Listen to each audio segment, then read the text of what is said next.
My life, before him, was a quiet thing, woven from the scent of beeswax and the hum of 1,000 tiny wings. It was a life measured in the bloom of clover and the slow golden drip of honey into clay pots. I was Elara, the beekeeper, and my cottage, nestled at the very edge of the northern lord's vast and unforgiving lands, was my kingdom. It was a small kingdom, to be sure, with borders marked by a rambling stone wall and a creek that whispered secrets to the moss. My only luxury was my solitude, my only wealth, my independence. The silence of my days was a soft, comfortable blanket, and I had no desire for it to be disturbed. But the world outside my little patch of peace had other plans. The disturbance arrived not with a roar, but with the dry crackle of parchment, a decree, carried from the frost wolf's keep by a messenger whose horse looked as weary as his soul. It was read aloud in the village square, its words falling like chips of ice into the anxious silence.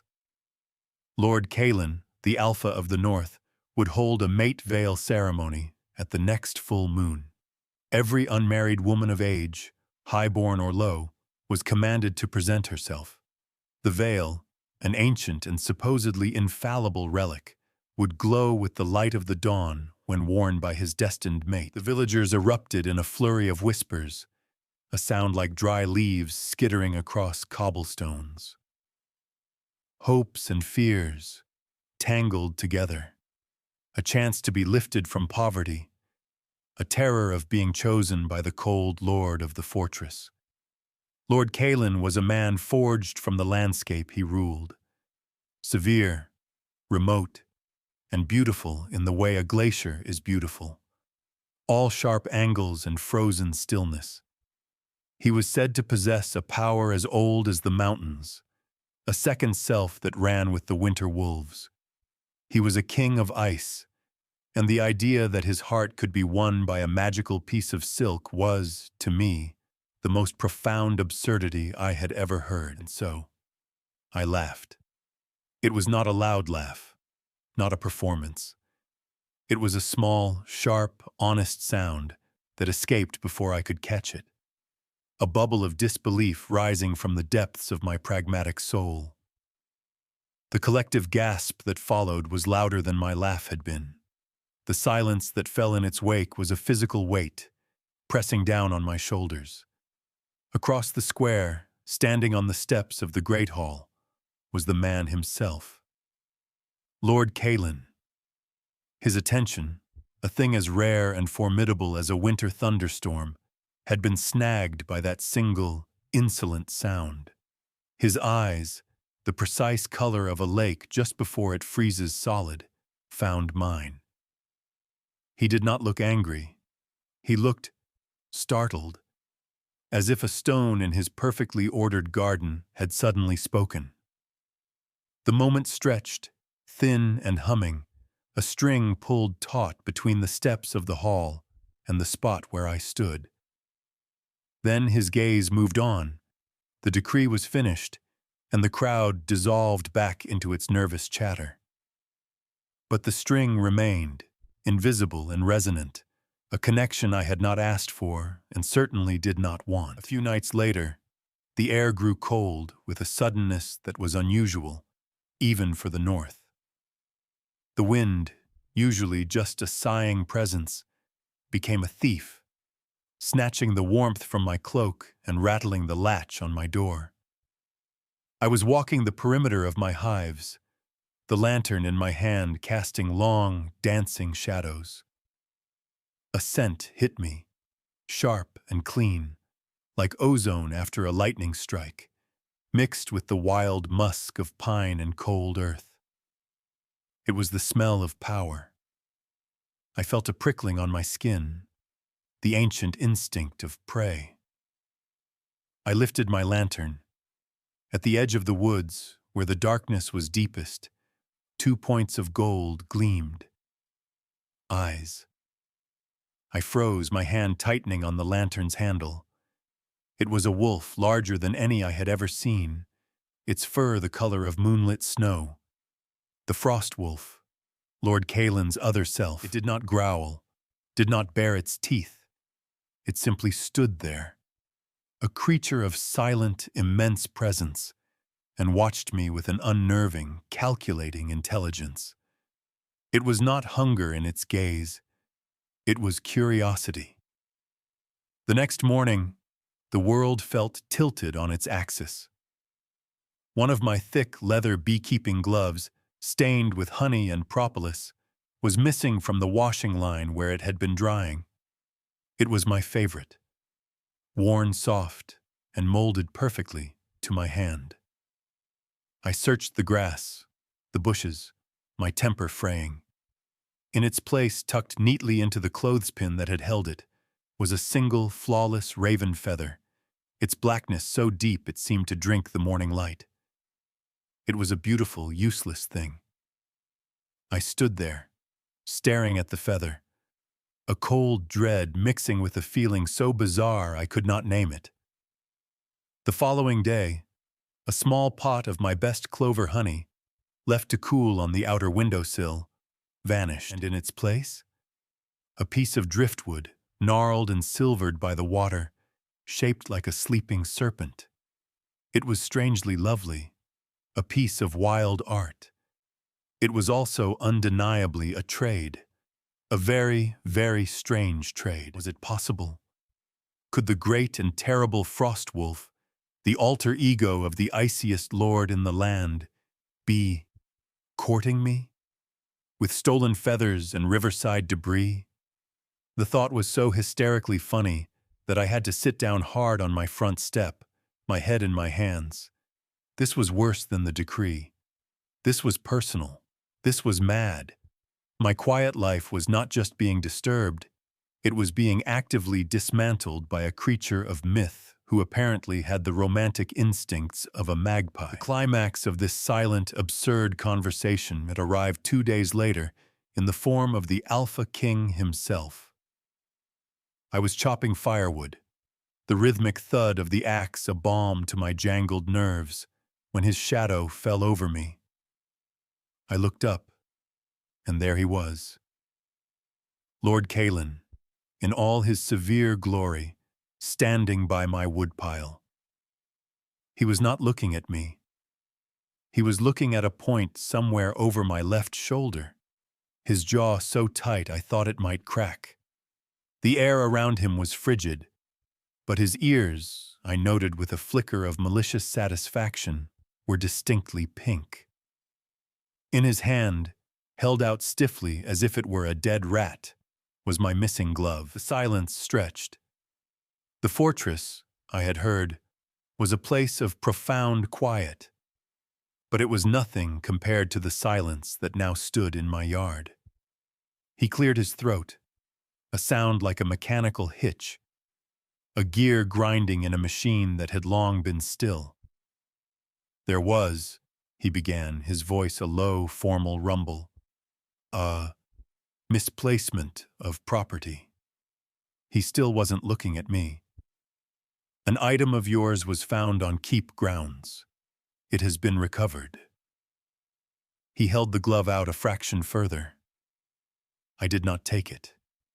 I leaned on my axe, pushed a stray strand of hair from my face, and looked at him. Then I let my gaze travel pointedly to the piece of serpent-shaped driftwood sitting on my windowsill. I said nothing. What was there to say? Thank you for returning the glove your other self stole from my laundry line, my lord. I do hope you enjoyed my honey. The silence became his enemy. It accused him, it exposed him, it stripped away the cold mantle of his authority and left him standing there, a powerful, deeply embarrassed man holding a single grubby glove. Finally, with a sigh that seemed to carry the weight of his entire lineage, he dropped his gaze to meet mine.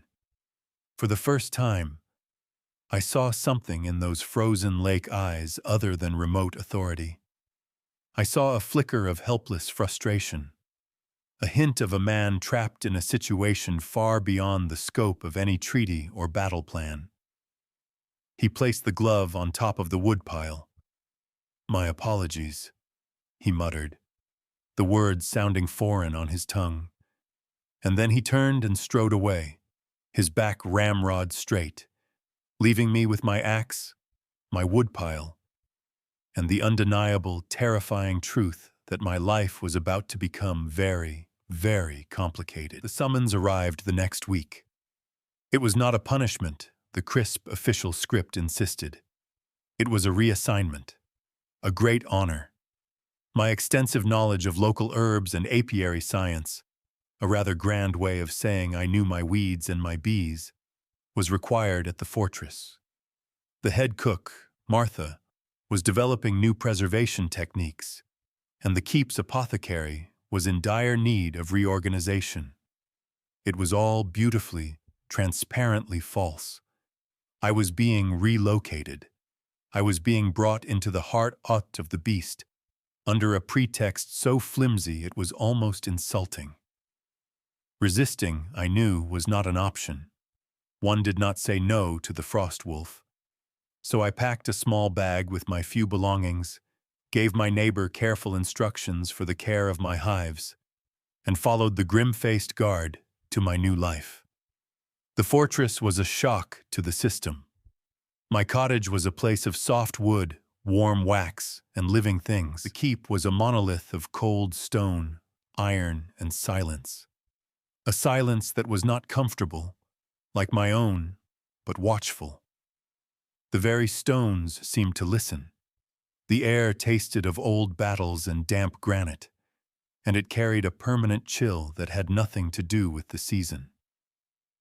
I was given a small, Spartan room in the servants' quarters, a world away from the sun and the hum of my bees. My new duties were as vague as the summons had promised.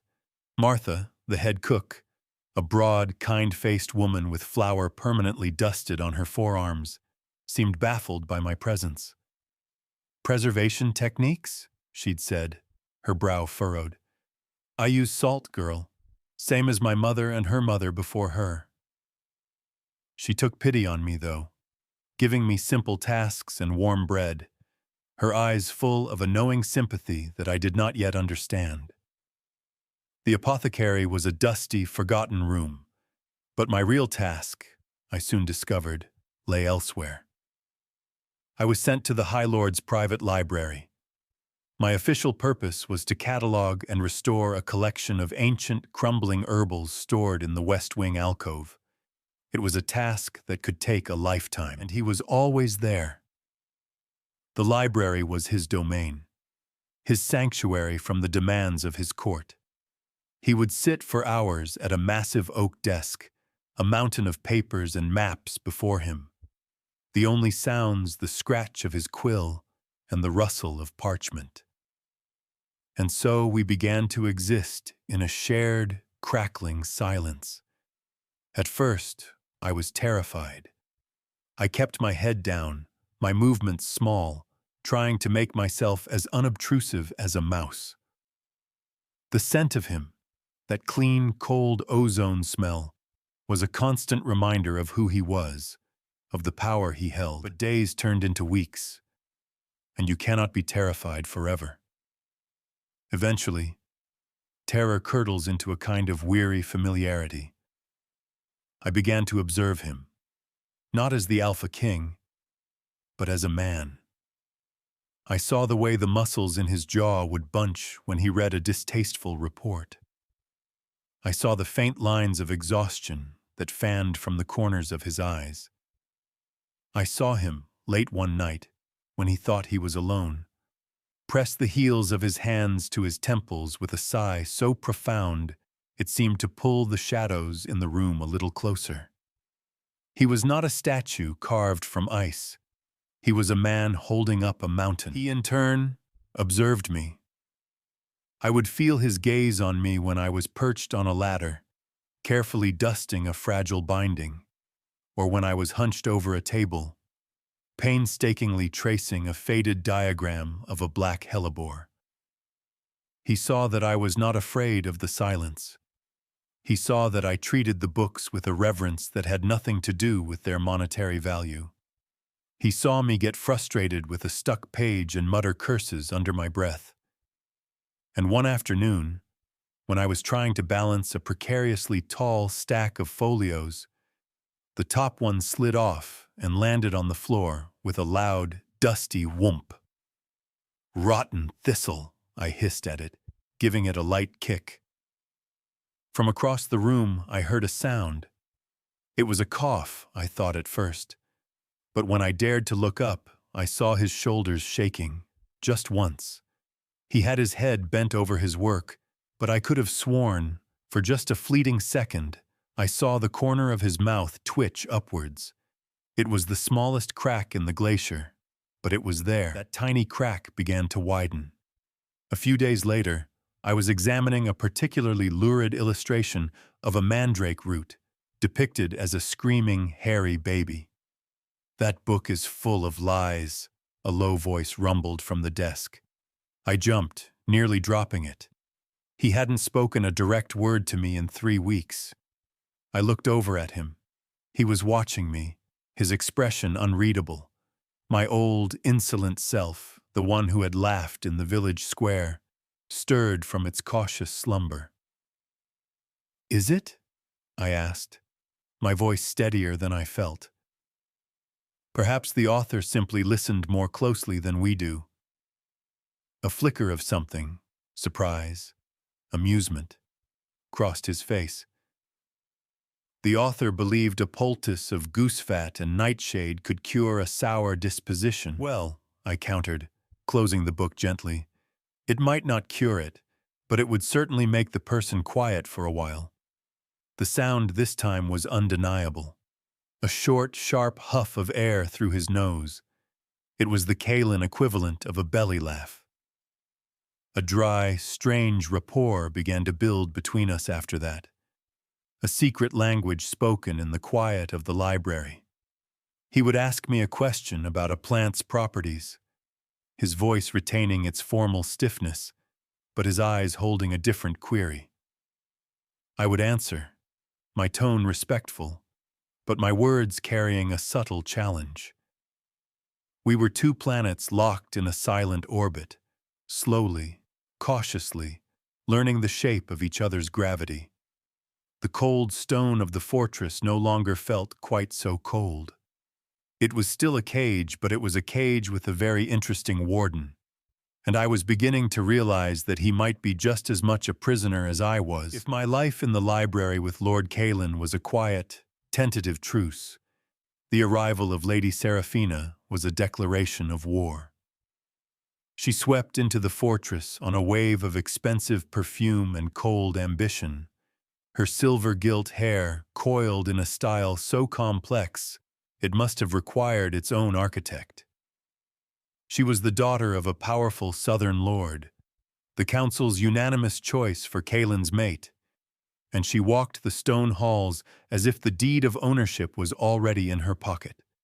She was beautiful, but it was the beauty of a freshly sharpened blade, all lethal points and polished cruelty. Her eyes, the color of winter twilight, found me on her second day. I was in my usual corner of the library, mending a torn page with rice paste and a delicate brush. She stood in the archway, flanked by 2 ladies-in-waiting who looked like nervous, decorative birds. Kaelen was at his desk, but his focus was absolute, his attention a wall she could not seem to breach. So she turned it on me. She did not need to be told who I was. She could smell it, I think. The way the wild, ozonic scent of the wolf that clung to Kaelen seemed to have settled faintly around me, too. The way his stillness changed, became infinitesimally more rigid, when she entered the room where I was. She did not see a servant cataloging books. She saw a weed in her perfectly planned garden. Her first move was subtle. A quiet word to the steward. Suddenly, my access to the library was restricted to the early morning hours, before Lord Kaelen arrived. The shared silence was broken. The tentative orbit we had established was disrupted. I felt the loss like a sudden chill, a familiar warmth extinguished. I now spent my days with Martha in the kitchens, chopping vegetables and listening to the endless, mundane churn of the fortress's great stomach. But Seraphina was not a woman who settled for subtle victories. She wanted public ones. Her opportunity came during a formal feast held in her honor. The great hall was ablaze with candlelight, the air thick with the scent of roasted meat, mulled wine, and the cloying perfumes of the court. I had been drafted by the steward, at Seraphina's suggestion, I was certain, to help serve the wine to the high table. It was a deliberate humiliation, a reminder of my station. As I moved to refill a goblet near her, she placed a delicate, ring-laden hand on my arm, stopping me. "Lord Kaelen," she said, her voice like honeyed poison, loud enough for the entire table to hear. "Your little beekeeper seems to have wandered far from her hives. Does she serve the wine now?"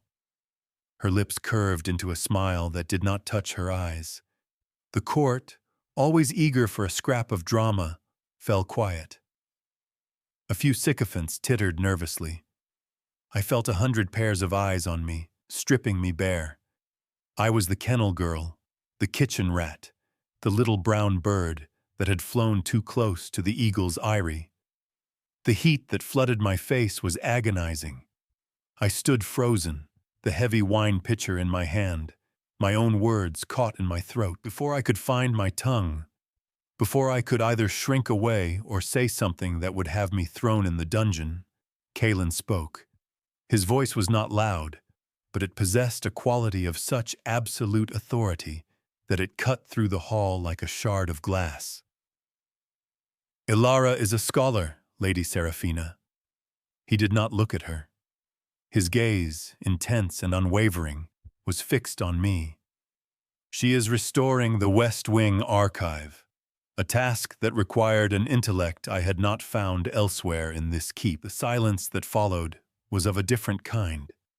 It was stunned. He had not just corrected her. He had rebuked her. He had taken her casual insult, "little beekeeper," and refuted it with the title of respect, "scholar." He had publicly declared my value, not in terms of my station, but my mind. He had wrapped me in his protection as surely as if he had thrown his own cloak over my shoulders.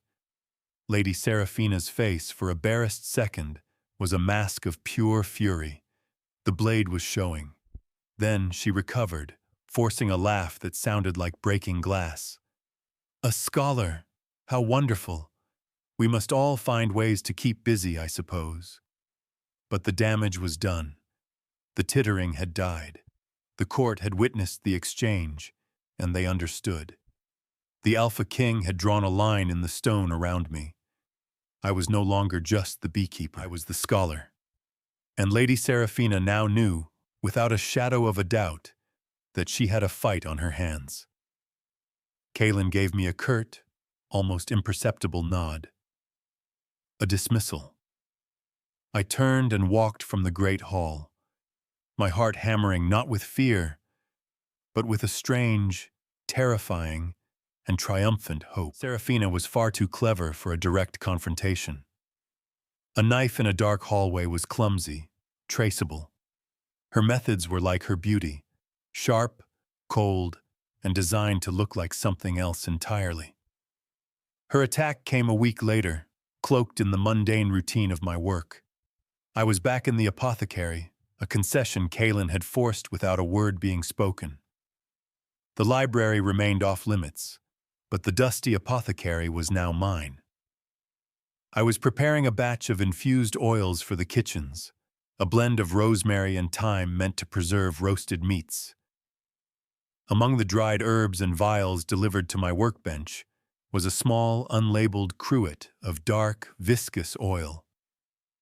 Assuming it was a potent olive oil from the southern trade routes, I added a few drops to the mixture. The moment it touched my skin, I knew something was wrong.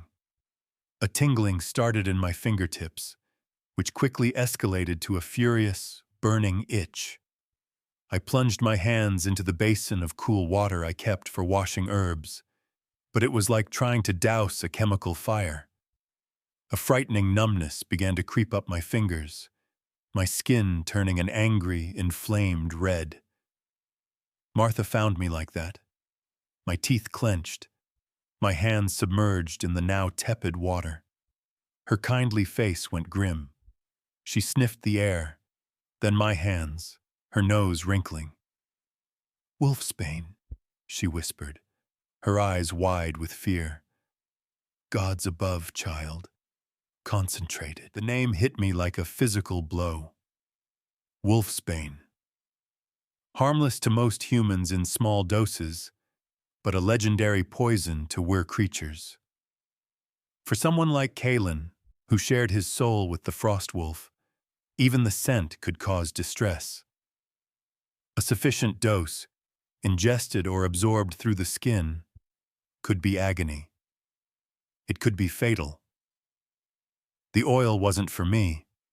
I was just the delivery system. The poisoned rosemary blend would have gone on his food. At best, Seraphina could have claimed I was incompetent, a foolish commoner who couldn't tell one herb from another.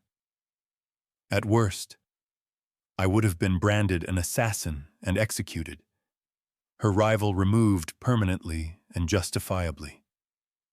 Fear was a cold knot in my stomach, but beneath it, something else was burning.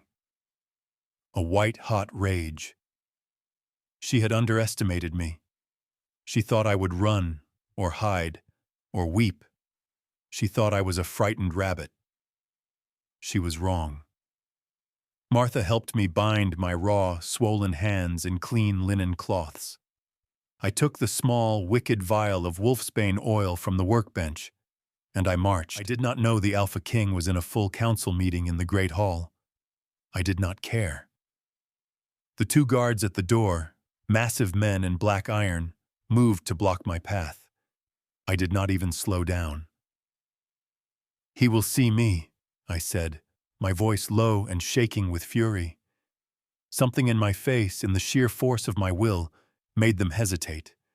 I pushed past them and into the hall. The room fell silent. 20 of the most powerful lords and ladies of the North sat around a long table, their faces a mixture of shock and outrage at my intrusion. At the head of the table sat Kaelen, a thundercloud of controlled fury gathering on his brow at the interruption.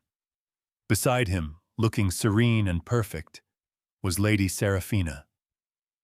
Her eyes widened almost imperceptibly when she saw me. I walked the length of that hall, the echo of my worn boots loud on the flagstones. I did not stop until I stood directly before the high table. I did not bow.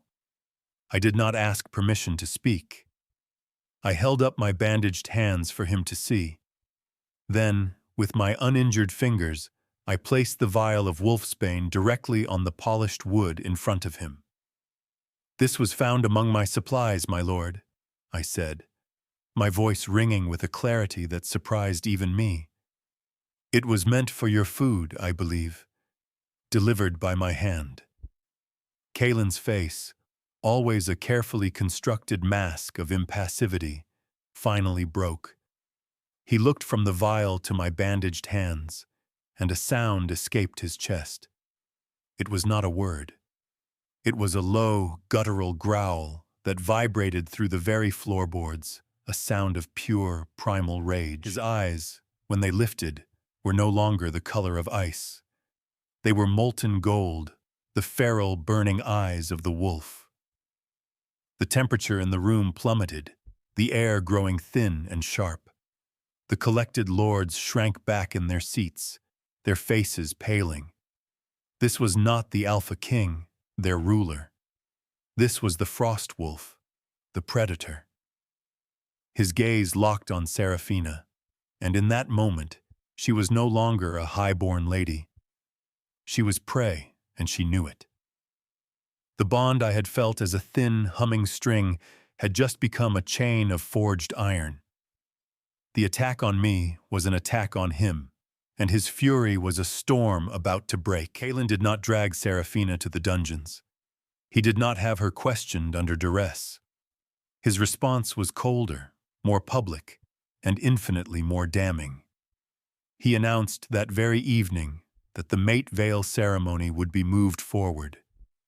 It would take place in 3 days in the Great Hall, and it would be the final word on all matters of succession and alliance. It was no longer a romantic tradition.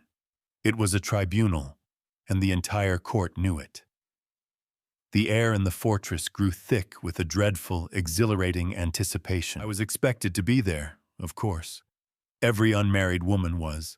I stood in the back of the hall with the other servants and common women, a small brown bird in a flock of more exotic creatures. My hands, though still tender, were no longer bandaged, but I kept them tucked into the sleeves of my plain wool dress. The hall was packed, a sea of anxious and ambitious faces lit by 1,000 candles. At the front, on the dais, stood Kaelen. He was not wearing the silver and black of his office, but simple, dark leather, as if for a hunt. He looked less like a king and more like a force of nature waiting to be unleashed. Lady Seraphina was radiant. She wore a gown of shimmering silver that made her look like a column of moonlight. Her expression one of perfect, confident serenity. She believed this was her coronation. She believed the veil was a mere formality, a piece of political theater before she claimed her rightful place. As was her right by station, she was called first. An acolyte, a pale, nervous boy, presented the veil to her on a velvet cushion. It looked disappointingly ordinary, a simple length of antique, cream-colored silk, threaded with what looked like spun silver. She took it with a proprietary air and turned to Kaelen, her smile brilliant. "Let us end this farce, my lord," she declared, her voice ringing with triumph, "and be bound as we were always meant to be." She lifted the veil, her movements graceful and certain, and draped it over her head and shoulders. The crowd held its breath. The veil remained a dull, lifeless piece of cloth. A collective gasp, sharp and sudden, swept the hall. Seraphina's smile froze, then crumbled. She tore the veil from her head as if it had burned her. Panic, ugly and raw, flashed in her eyes. "It's broken!" she cried, her voice suddenly shrill. "This is a trick! A plot!" Her composure, so carefully constructed, shattered into 1,000 pieces. Her wild gaze swept the room, and like a hawk spotting a field mouse, it landed on me. "It was her, that little kitchen rat! She has poisoned the veil, just as she tried to poison you." In her rage and entitlement, she had overreached. She had confessed. She had named me as the source of her ire, linked the poisoned veil to the actual poison, and revealed the venomous depths of her ambition to everyone. The lords of the council stared at her, aghast. She had incinerated her own dignity on the pyre of her fury. Kaelen watched her tirade, his face a mask of cold granite. When her frantic accusations finally trailed off into ragged breaths, he spoke. His voice was quiet, yet it filled the vast hall, each word a perfectly weighted stone dropping into a deep well.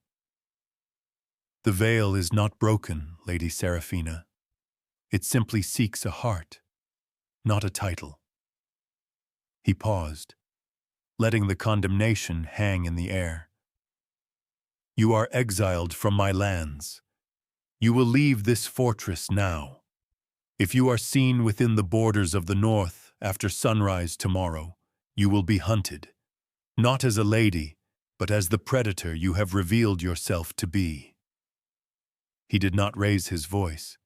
He did not have to. He dismissed her with a final, cutting look, and 2 guards moved forward to escort a shaking, utterly broken Seraphina from the hall. A profound silence descended. The ceremony was over. The judgment passed. But Kaelen was not finished. He turned from the empty space where Seraphina had stood. His gaze, now clear and calm as a winter sky, swept over the stunned ranks of high-born ladies, over the anxious faces of the council, and came to rest, finally and irrevocably, on me. Then he moved. He walked down the 3 steps of the dais, his stride unhurried and deliberate. The crowd, a living thing, seemed to shrink back, parting for him like water for a ship's prow. He walked past lords and ladies, past wealth and status, his eyes never leaving my face. He stopped directly in front of me, a small, unremarkable woman in a plain wool dress. The Alpha King of the North, the Frost Wolf, stood before the beekeeper. The silence in the hall was now absolute, a hollow, ringing void of disbelief. He took the limp, forgotten veil from the still, stunned acolyte. For a heart-stopping moment, I thought he was going to offer it to me, to complete the ceremony. But he did not. He let it fall to the floor. And then he knelt.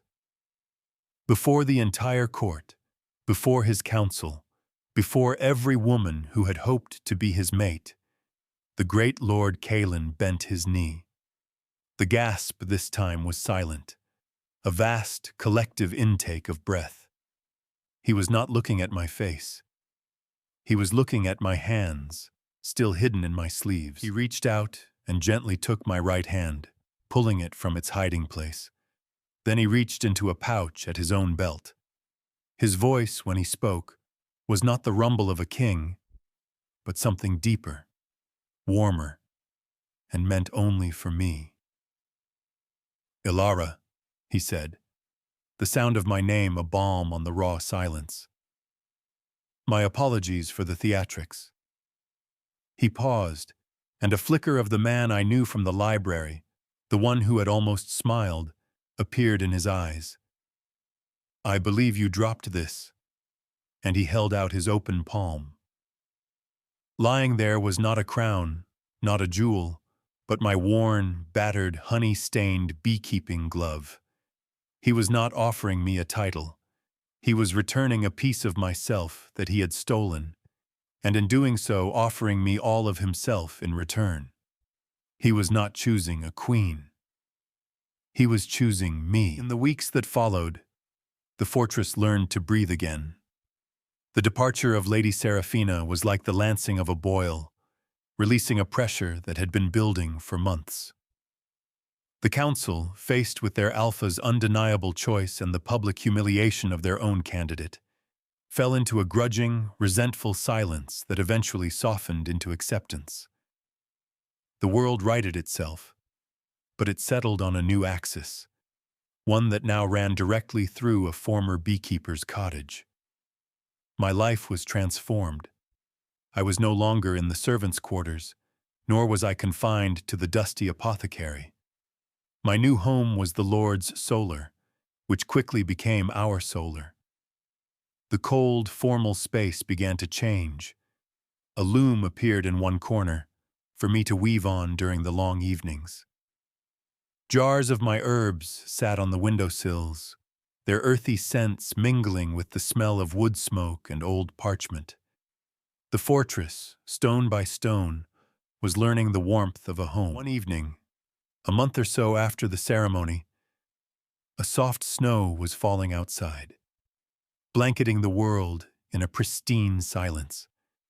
A great fire roared in the hearth, casting a warm, flickering glow across the room. Kaelen was not at his desk, buried under the weight of his rule. He was on the floor, his head resting in my lap as I sat on a pile of furs before the fire. He had been recounting the tedious details of a trade dispute with a southern merchant, but his voice had trailed off. Now his large, capable hands, hands that could break a man or command an army, were tangled in my hair. He was trying, with a look of intense and baffled concentration, to weave a simple 3-strand braid. He was failing miserably. His fingers were too big, his movements too clumsy. A lock of hair would escape here, A strand would get pulled too tight there. A low grumble of frustration vibrated through my legs. "This is more complex than siege warfare," he muttered, scowling at his own handiwork. I laughed, a real, uninhibited laugh, and ran my fingers through the mess he'd made, smoothing it out. He looked up at me, his frozen lake eyes now the color of a deep twilight sky, warm and full of a light I had never thought to see there. He was not the frost wolf. He was not the alpha king. He was just Kaelen, a man who was endearingly terrible at braiding hair. My gaze drifted from his face to the massive stone mantelpiece above the fire. Next to a heavy silver candlestick and a vase of winter roses I had arranged, sat a piece of gnarled, sea-worn driftwood. It was shaped like a sleeping serpent. My first gift. Kaelen had retrieved it from my cottage himself, placing it here in the heart of his keep without a word.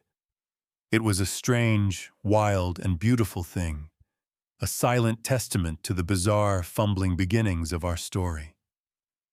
It was a reminder of the wolf who had courted me with stolen goods, the primal, honest instinct that had seen me and chosen me long before the man himself had known how. I looked past the driftwood, through the tall, arched window.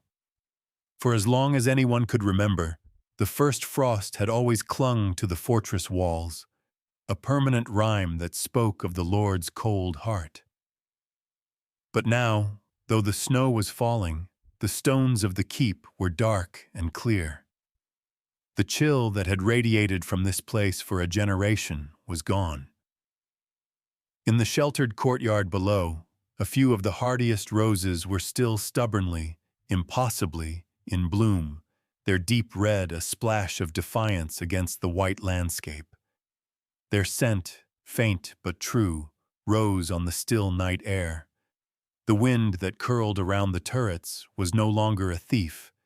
It was just a whisper, telling stories to the snow. The fortress was no longer listening. It was sleeping, safe and warm. The north had thawed, and I, the beekeeper, was home.